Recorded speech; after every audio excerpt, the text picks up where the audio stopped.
코로나 팬데믹은 언젠가 종식될 것입니다. 그러나 문제는 이렇게 혹독한 재난을 겪고도 아무런 유익을 얻지 못하고 아무런 변화를 가져오지 못한 채로 그 이후를 맞이하게 되는 것입니다. 코로나 팬데믹이 빨리 종식되기를 바라는 이 마음과 동일하게 이 팬데믹 이후에 우리가 어떻게 살 것인가에 대한 분명한 각성과 깨달음과 결단이 있어야 할 것입니다. 하나님 보시기에는 이 두 가지가 연결되어 있기 때문입니다. 이 모든 재난을 그 능력으로 끝내실 수 있는 하나님, 그 하나님께서 무엇을 기다리고 계실까요? 이 팬데믹을 통하여 우리가 교훈을 얻고 또한 어떻게 하나님의 뜻대로 변화될 것인가, 그것을 우리가 적용하기를 하나님은 기다리고 계십니다. 당연한 사실들이지만 이 코로나 팬데믹을 통하여 깨닫게 된 것들이 있습니다. 첫째로 모든 사람들은 동일한 DNA를 가진 생명체로 서로 연결되어 있다는 것입니다. 이러한 팬데믹으로부터 자유로운 사람은 아무도 없으며 이 바이러스에 감염되지 않을 DNA를 가진 사람은 아무도 없다는 것. 우리 모두는 동일한 구조를 가진 동일한 생명체로 연결되어 있다는 겁니다. 둘째, 모든 사람들의 생명은 그 한 생명 한 생명이 너무나 소중하다는 것입니다. 확진자 수나 사망자 수, 우리는 통계로 소식을 듣지만 그것은 숫자가 아니라 생명이며 한 생명을 위해 우리가 어떠한 대가를 치루어도 그것은 가치가 있다는 겁니다. 사회 경제가 붕괴될지라도 생명을 지킬 수 있다면 그 대가를 기꺼이 치루어야 한다는 것, 그러므로 천하보다 그 생명이 더 소중하다는 하나님의 진리가 우리 모두가 체험하고 있습니다. 또한 셋째로 모든 사람들의 생명은 인간들만이 아니라 우리가 살고 있는 이 창조 세계, 하나님께서 우리가 함께 살아가도록 만드신 이 자연의 생태계와도 긴밀히 연결되어 있다는 것입니다. 이 코로나 바이러스의 기원은 아직 정확하게 밝혀져 있지 않지만 이것을 자연에 기원한다고 한다면 이것은 기후온난화나 기후 환경의 변화와 무관하지 않은 것입니다. 그리고 이 팬데믹이 끝나더라도 그 이후에 다가오는 또 다른 물결은 이 지구온난화와 같은 기후 환경의 위기, 더 나아가 이 생물 다양성이 파괴되는 생태계의 붕괴, 이러한 것들은 인간이 감당할 수 없는 위기로 우리에게 찾아올 것입니다. 인간의 생명은 인간들만의 문제가 아니라는 거죠. 사실 이런 수인 감염의 근원이 인간의 도시의 확장을 통해서 자연 속에 인간과 공존해야 될 공간을 잃어버린 그러한 생물들의, 그러한 바이러스들의 역습이라는 것이 전문가들의 견해 아닙니까? 인간들이 우리들만 생각하고 우리들이 살 터전을 만들기 위해서 숲을 훼손하고 자연을 마음대로 파괴하며 우리들의 편리만을 생각했던 인간 중심의 시각이 결국은 우리 스스로의 생명을 무너뜨릴 수 있다는 위기를 가져왔다는 겁니다.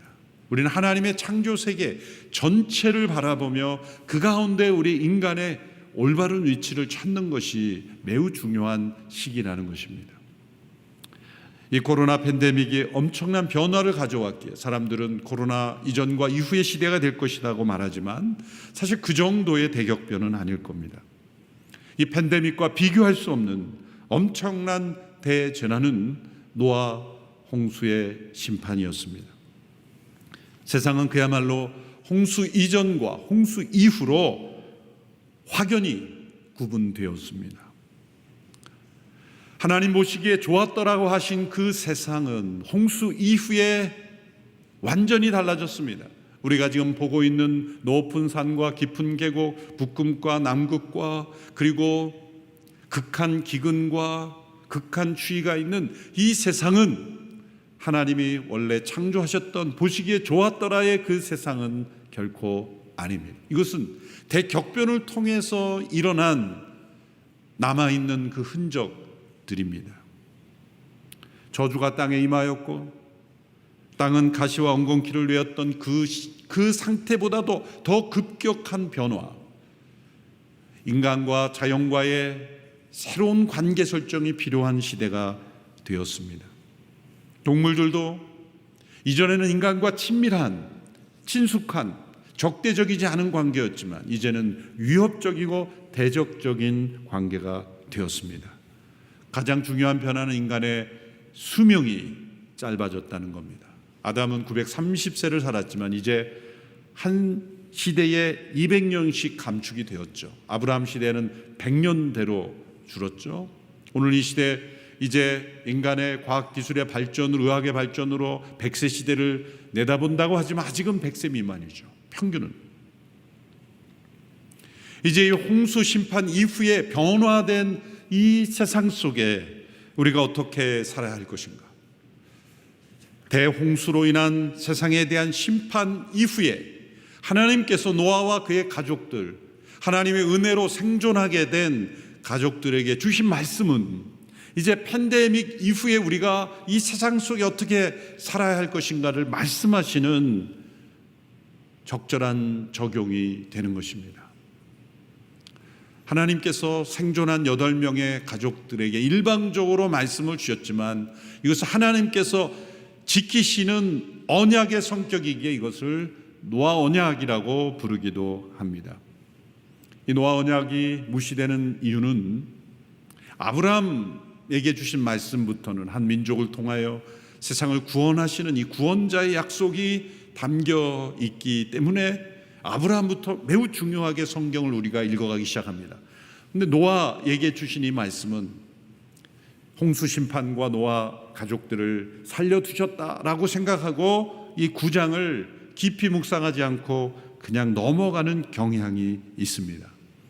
그러나 이것은 홍수 심판 이후에 그리고 장차 예수님이 다시 오실 그때까지의 기간, 곧 우리가 살아가고 있는 이 세상 속에서 우리가 어떠한 시각으로, 어떠한 관계로 이 세상 속에 살아갈 것인가에 대해서 하나님께서 정해 주신 질서이기에 매우 중요한 질서이고, 우리가 팬데믹을 지나면서 이러한 질서를 다시 기억하고 우리의 삶 속에 실천하는 것이 매우 중요하다는 것입니다.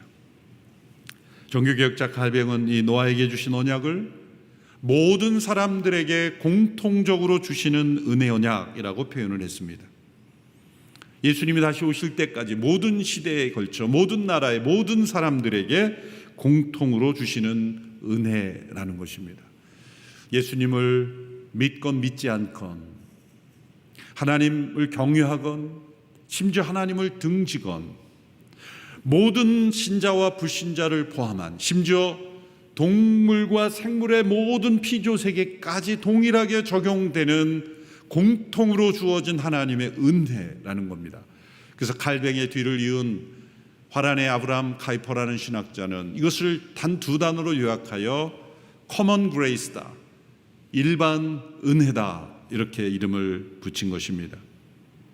그래서 지구상에 존재한 인간을 포함한 모든 피조세계에 적용되는 하나님의 은혜라는 것입니다.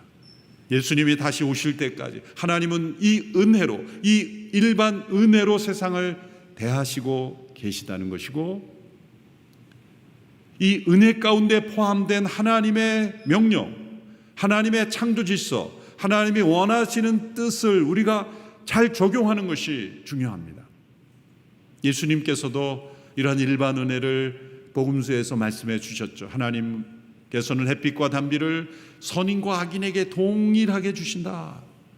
악한 사람에게는 햇빛이 차단되고 예수 안 믿는 사람들은 씨를 뿌려도 열매 맺지 못하는 것이 아니라, 예수 믿지 않는 불신자들도 씨를 뿌리고 성실하게 일하면 열매를 풍성하게 걷고, 예수 믿지 않는 사람들에게 동일한 햇빛과 단비를 내려주시는 은혜의 하나님, 그것은 일반 은혜를 베푸시는 하나님이시라는 거예요. 지금이 그러한 시대라는 것이고, 그러나 그 일반 은혜 속에 그 은혜가 우리에게 부어지기 위해서 우리에게 요구하시는 이 명령, 하나님이 부어주시는 이 일반 은혜마저도 스스로 거부하고 그 은혜를 거부하는 인생이 되고 있는 모습을 지적하시는 거예요. 그것은 하나님의 창조 질서를 무너뜨리는 모습입니다. 구체적으로 1절부터 17절까지 많은 내용을 말씀하셨지만 네 가지로 요약해 보고자 합니다.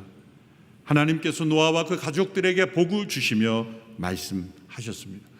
그냥 말씀하셨다 하지 않고 복을 주시며 말씀하셨다. 하나님께서 천지를 창조하실 때 가지셨던 그 목적, 그것은 복을 주시는 것이고 그 복의 중심이 인간이 되게 하시는 것이고 그 인간을 통하여 하나님의 복이 세상 속에 펼쳐지는 것입니다. 그 복의 내용은 무엇입니까? 첫째로 하나님의 형상대로 지음받은 인간의 생명이 땅에 번성하는 것입니다. 오늘 보면 1절에서 7절, 1절 7절 말씀 한 목소리로 함께 읽어보겠습니다. 시작. 하나님께서 노아와 그의 아들들에게 복을 주시며 말씀하셨습니다. 자녀를 많이 낳고 번성해 땅에 가득하라. 7절. 너희는 자녀를 많이 낳아 번성하라. 땅에서 수가 불어나 땅에서 번성하라. 하나님께서 아담에게 주신 이 창세기 1장 28절의 말씀을 다시 반복하여 노아에게 주신 것입니다. 하나님의 심판이 주어진 이후에도 하나님의 창조 목적은 끝나지 않았습니다. 변경되지 않았습니다. 그것은 인간, 하나님의 형상대로 지음받은 인간이 이 세상의 중심이 되는 것이고 하나님의 형상대로 지음받은 그 인간들의 생명이 땅의 어떤 생물보다도 더 번성하고 가득한 것입니다. 기근과 가난이 심각한 지역에서는 산하 제한을 해야 되는 것이 아닌가라는 생각을 할 수 있습니다. 그러나 자녀를 낳는 데는 어느 정도 한계가 있게 마련이기에 그보다 더 심각한 문제에 우리는 집중해야 합니다. 그것은 자녀를 낳아 키울 수 있는 능력과 환경이 됨에도 불구하고 그 잉태된 생명을 태어나지 못하게 가로막는 것, 죽게 하는 것, 그것은 이 명령에 정반대되는 행동인 것입니다. 이른바 낙태라 불리는 것이죠. 또한 태어난 생명을 유기하고 돌보지 않는 죄악들입니다. 우리나라는 저출산의 위기 가운데 있어요. 어떤 지도자도 이 저출산의 위기가 가장 심각한 위기라고 말하지 않는 것이 지금 문제예요. 저출산의 위기는 위원회를 만든다고 해결되지 않습니다. 정치 공약으로 세운다고 해결되지 않습니다. 이미 지난 15년 이상 엄청난 예산을 대책이라고 쏟아부었지만 더 출산율은 낮아지고 있어요. OECD 가운데 최저이며 어느 학자는 이러한 추세로 가면 세상에서 앞으로 50년 이후에 가장 먼저 세상에서 사라지는 나라는 대한민국이 될 것이다. 충격을 받아야 하는 것이죠. 저출산의 위기는 문명이 나라가 사라지는 겁니다. 이런 위기를 어떻게 극복할 것입니까? 이슬람 국가들은 한 가정당 8명 이상씩이에요. 8배속입니다. 세상이 어떻게 변화되고 있을까요? 어떻게 이 저출산의 위기를 극복할 수 있을까요? 우리가 코로나 팬데믹 속에 생명을 보호하려고 이렇게 거리두기 하고 이 넓은 예배당에 100명 미만만 들어오게 하고 곳곳이 제한을 통금을 하고 가족끼리도 못 모이게 하고 왜 그렇습니까? 왜 그런 대가를 치르는 겁니까? 자영업자들이 그렇게 망하게 하는데도 이 제한을 풀지 못하는 이유가 무엇입니까? 생명을 보호하자는 것 아니겠습니까? 한 생명이라도 더 보호하자는 것 아니겠습니까? 그런데 세상에 태어날 수 있고 마땅히 태어날 권리가 있는 생명들이 세상에 태어나지도 못하게 하고 죽게 하는 그 생명의 숫자가 전 세계 코로나 희생자보다 비교할 수 없이 많다는 것은 한마디로 모순 아닙니까? 명백한 모순이요, 자기를 속이는 것입니다. 성인의 자기 결정권이 태아의 생명권보다 더 중요하다는 것을 어떻게 받아들일 수 있습니까? 연약할수록 더 권리가 있어야 하는 것 아닙니까? 저출산의 위기는 이 생명이 태어나고 번성하게 해야 된다는 이 말씀을 존중한다면, 낙태가 건강한 방향으로 심장이 박동한 이후에는 낙태를 근절할 수 있도록만 한다면 우리나라는 저출산의 위기를 금방 극복할 수 있어요. 생명에 대한 인식을 다시 바꾸어야 합니다. 더 멋진 세상을 비롯한 여러 컴패션이나 NGO들이 전 세계적으로 어린 생명들을 살리기 위해서 해외 곳곳에, 아프리카의 어려운 지역에서 어린 생명을 살리려고 우리가 후원을 하고 막 합니다. 그러나 정작 우리나라에서는 수많은 생명들이 죽어가고 있다면 모순 아닌가요? 노아와 그의 가족들에게 하나님께 주시는 이 명령은 오늘 우리에게 주시는 명령으로 하나님께서 우리 모두에게 공통으로 주신 이 은혜를 누리기 위해서 필요한 명령이에요. 둘째, 하나님께서는 인간의 생명을 돌보시기 위해서 동물들이 인간을 두려워하게 하셨습니다. 오늘 보면 2절에서 4절의 말씀을 보십시오. 함께 읽겠습니다. 시작. 땅의 모든 짐승들과 공중의 모든 새들과 땅에 기는 모든 것들과 바다의 모든 물고기들이 너희를 두려워하고 무서워할 것이다. 이것들을 너희 손에 준다. 살아있어 움직이는 모든 것들이 너희의 양식이 될 것이다. 푸른 채소와 같이 이 모든 것을 너희에게 주었다. 그러나 고기를 피가 있는 채로 먹어서는 안 된다. 피에는 생명이 있다. 노아와 그 가족들이 8명의 그 가족들이 홍수 심판 이후에 엄청난 두려움을 가지게 되었을 겁니다. 끔찍한 전쟁에 참여하기만 해도 트라우마가 생기죠. 아마 이 코로나 팬데믹이 지나면 사람 만나는 거에 대한 어떤 트라우마가 생길 거예요. 사람 많이 있는 곳, 어쩌면 성도들끼리 다 앉을 수도 있는데 가까이 앉으면 왠지 무섭고, 이렇게 사람을 두려워하는 트라우마가 분명히 생길 거예요. 그런데 이 홍수 심판으로 8명만 살아남고 다 죽임당한 이 처참한 심판 이후에 이 가족들이 얼마나 두려움이 있었을까요? 그리고 특별히 동물 세계로부터 받는 위협에 대한 두려움이 있었을 겁니다. 하나님은 그 두려움을 이길 수 있도록 이 말씀을 주신 거예요. 두 가지 방책을, 하나는 인간들의 이 지혜와 창의력을 주셔서 야생 동물들도 다스릴 수 있는 그런 능력을 주신 거죠. 그래서 사람들은 지금도 무서운 야생 동물들도 동물원으로 만들어서 그렇게 관광으로 만들기도 하고 또 그렇게 통제할 수 있는 능력을 주셨죠, 인간에게. 그리고 두 번째는 그 동물들에게 인간에 대한 두려움을 주신 거예요. 아무리 무서운 야생 동물들도, 동물의 세계에서 아주 무서운 야생 동물들도 인간들이 오면 일단 피합니다. 더 깊은 숲속으로 들어갑니다. 무조건 싸우지 않습니다. 동물들은 일단 인간들이 다가가면 일단 피합니다. 인간들이 공격하면 또 공격하겠지만 인간들의 존재가 나타나면 일단 피합니다. 하나님께서 그 동물들에게 인간에 대한 두려움을 주신 거예요. 힘으로 붙으면 인간이 도저히 이길 수 없는 동물들도 인간들이 거주지를 확장하고 도시를 확장하면 점점 더 멀리 피하는 것은 하나님이 인간에 대한 두려움을 주신 거예요. 동물들의 이 세계를 다큐멘터리로 만든 걸 유심히 보면 하는 모양들이 참 사람 같아요. 자식을 낳아서 기르고 보호하고 새끼에게 먹이를 주려고 그 먼 거리를 다녀와서 자기가 먹었던 거를 토해내가지고 먹여주고, 이런 걸 보면 얼마나 이 자식을 양육하는 보호 본능이 꼭 인간 같다라는 생각이 들어요. 그런데 하나님이 인간답게 동물을 만드신 거예요. 인간은 하나님 형상대로 하나님 닮은 존재로 만들었고, 이런 동물들은 인간의 닮은 형상을 일부 넣어주신 거예요. 진화론자들은 거꾸로 해석한 거예요. 그런 동물로부터 인간이 형성되었다? 아니죠.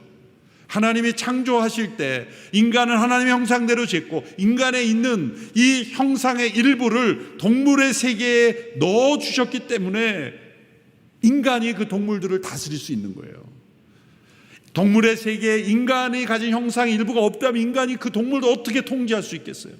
인간이 동물의 세계를 통제할 수 있는 능력을 가진 것은 그 동물의 세계를 이해할 수 있는 능력을 인간에게 주셨고, 인간을 하나님이 다스린 것처럼 동물을 인간이 다스릴 수 있도록 넣어주신 것이라는 겁니다. 그러므로 그 동물들이 인간을 두려워하고 인간은 그 동물들을 통제할 수 있는 능력을 주셨습니다.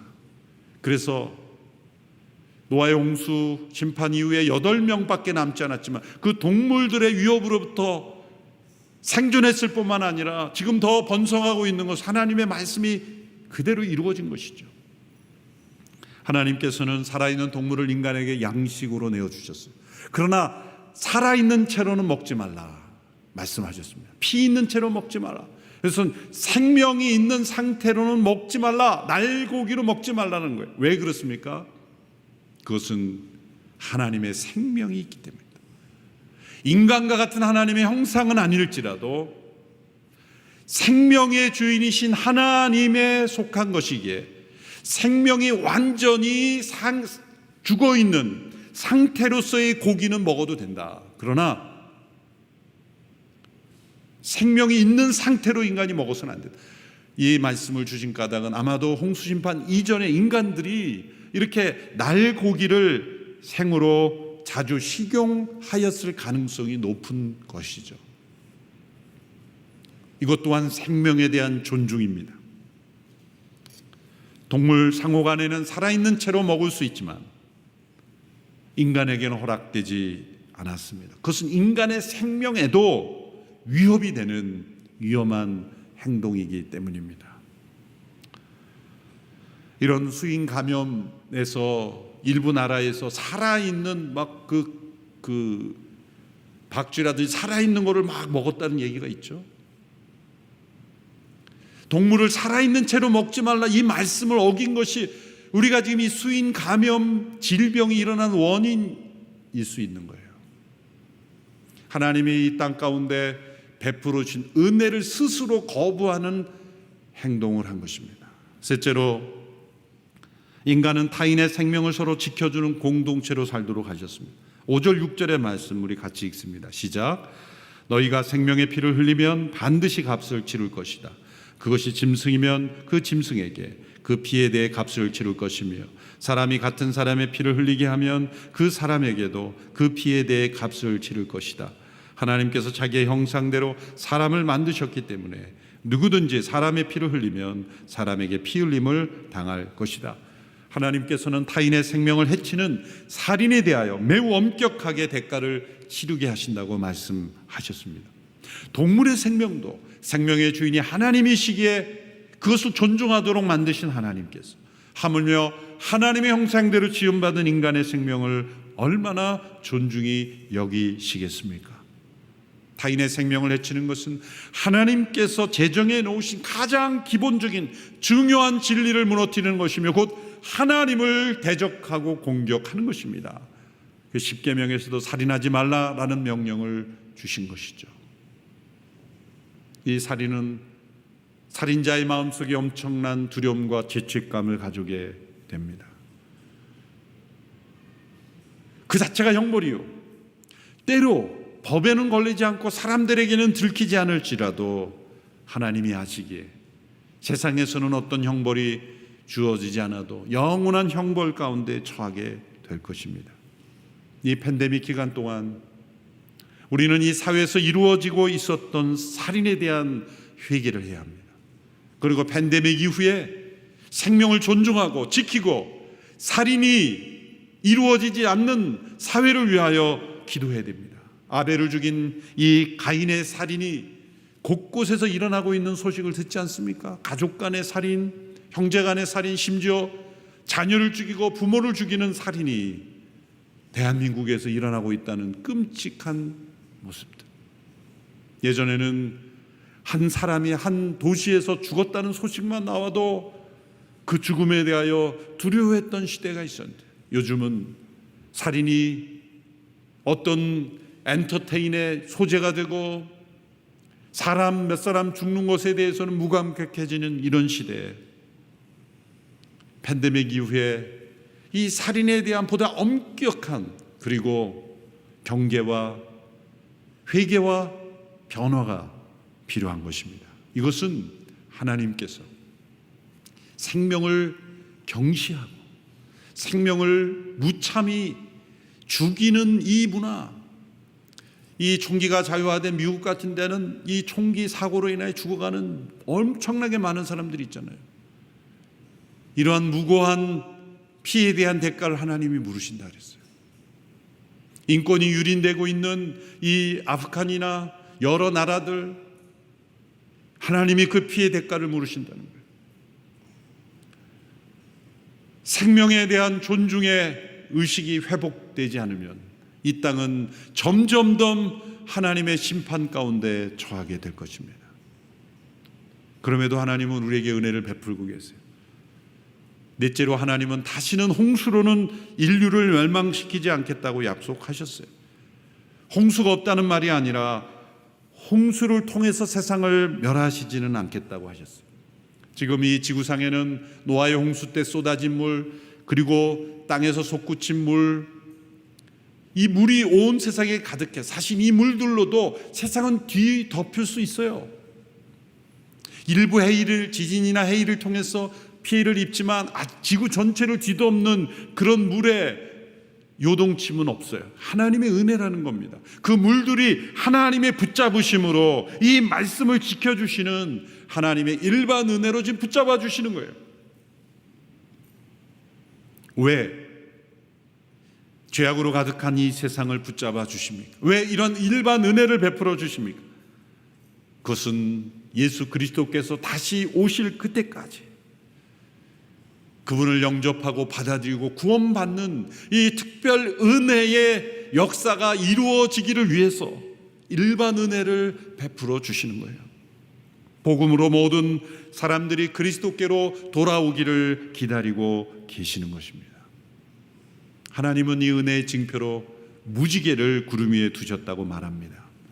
이 무지개가 처음 나타났는지 아니면 이미 자주 나타났던 무지개를 징표로 삼은 것인지는 우리는 정확히 알 수는 없습니다. 루터주의자들은 이때부터 처음 나타났다고 주장하고, 칼뱅은 이미 있던 무지개를 징표로 택하신 것이라 이렇게 해석했습니다. 빛이 굴절하여 여러 빛깔을 내는 건 이미 존재했겠죠. 그러나 대기권의 변화로 인하여 이 하늘을 가로지르는 모든 사람들이 볼 수 있는 무지개의 출현은 이때 처음 나타났다고도 볼 수 있어요. 다 일리가 있습니다. 중요한 것은 언제 나타났느냐가 아니라 무지개가 하나님의 일반 은혜의 징표라는 것입니다. 예수 그리스도의 다시 오실 때까지 하나님은 일반 은혜로 붙들어 주시지만 이제 마지막 심판이 다가올 수 있다. 물의 심판은 더 이상 이루어지지 않지만 불의 심판으로 세상을 심판하실 것이라는 것을 말씀하셨어요. 그 가운데 우리는 무지개를 바라보면서 하나님이 이 땅을 붙잡고 계심을 감사해야 돼요. 이 무지개는 폭풍과 햇빛의 결합이죠. 비바람이 치고 폭풍과 어떤 그 태풍이 지나간 이후에 해가 비치면 무지개가 더 나타나잖아요. 비 온 뒤에 무지개가 나오는 이유는 이 태풍과 햇빛이 조화되는 거예요. 이 인간으로 인한 이 재앙과 하나님의 은혜의 조합으로 무지개가 발생해요. 하늘과 땅이 하나 연결되는 거예요. 은혜의 상징물이죠. 여러분, 이 무지개가 요즘 어떤 상징으로 사용되고 있습니까? 동성애자들의 심벌이 되었어요. 백악관에 이 무지개를 비추면서 동성 결혼이 합법화된 것을 축하하는 시대가 되었어요. 하나님의 은혜의 징표를 엉뚱한 곳에서 사용되고 있다는 거예요. 하나님 없는 세상을 꿈꾸는 인간들의 권리를 상징하는 징표로 사용하고 있다는 거예요. 만일 교회에 무지개 깃발을 놓으면 그것은 우리는 동성 결혼의 합법화를 지지하는 교회라는 징표가 되고 있습니다. 얼마나 무서운 일입니까? 하나님께서 이 악한 세상임에도 불구하고 모든 이들에게 공통의 은혜를 베풀어 주셔서 심판을 연기시키고 마땅히 심판받아 마땅한 죄인들에게 구원의 기회를 주시고 그것을 무지개로 보여주시는 그 은혜를 스스로 가로막고 스스로 거부하고 스스로 등을 돌리며 하나님의 불의 심판을 향하여 나아가고 있는 인류의 모습입니다. 팬데믹 이후에 우리는 어떻게 살아야 할 것입니까? 바로 이 시대에 주신 하나님의 법칙, 노아와 그 후손들에게 주신 이 법칙, 생명을 존중하고 지키고 생명이 번성하도록 하고 생명을 돌보도록 하고 인간만이 아니라 피조세계, 창조세계 전체를 조화 있게 책임져야 하는 인간의 생명을 지키는 돌보미로서의 책임, 그것을 우리는 기억하고 살아야 한다는 것입니다. 그럴 때 하나님은 우리에게 주신 이 공통의 일반 은혜 가운데 우리에게 더 복 주시는 은혜가 있을 겁니다. 저는 대한민국이 하나님의 창조 질서를 바르게 지키고 세계 어떤 나라보다도 하나님이 기뻐하시는 그런 질서 있는 나라가 되어서 이 복을 누리는 나라가 되기를 축원합니다. 그리고 이러한 시각, 이러한 관점, 이러한 하나님의 질서를 지킬 수 있는 지도자를 택할 수 있는 국민들이 되어야 합니다. 인본주의와 그리고 유물론과 진화론에 사로잡힌 지도자가 되어서는 안 돼요. 하나님의 질서를 깨닫고 하나님의 시각으로 세상을 볼 수 있고 바로 이러한 창조 질서를 지킬 수 있는 그런 지도자를 위해서 우리는 기도해야 하겠습니다. 기도합니다. 하나님 아버지, 하나님 없는 세상을 꿈꾸는 인본주의와 무신에 의하여 유물론과 진화론에 의하여 온통 사람들이 사로잡혀 있는 이때 창조주 하나님을 믿고 세상을 심판하시며 세상을 통치하시는 하나님의 다스리심을 믿음으로 받아들이는 하나님의 백성들이 있습니다. 저희들은 소수이며 연약하며 또 세상의 거센 물결에 이 불신의 거센 물결을 거스릴 수 있는 능력이 우리에게는 없사오나 그러나 노아와 그의 후손들 8명의 남은 인간들에게 주신 이 명령을 붙잡고 생명을 지키고 번성하게 하는 하나님의 창조 질서를 지켜가는 저희들이 되게 하여 주옵소서. 살아계신 하나님께서 우리와 함께 하시며 우리가 그 법칙과 명령에 순종할 때 하나님께서 함께 하실 줄로 믿습니다. 대한민국이 저출산의 위기를 극복할 뿐만 아니라 생명이 번성하여 부강해질 뿐만 아니라 하나님의 나라를 온 세상에 증거할 수 있는 나라 되게 하여 주시고 이러한 변화를 이끌 수 있는 지도자를 세워 주시옵소서. 하나님을 부정하고 하나님 없는 세상 인본주의에 의하여 창조 질서를 무너뜨리는 그러한 법들을 지지하는 지도자들이 되지 않게 하나님 보호하여 주시옵소서. 이 땅 가운데 참된 하나님의 질서와 생명의 번성이 충만해지는 대한민국 되도록 역사하여 주옵소서. 예수님의 이름으로 기도하옵나이다. 아멘.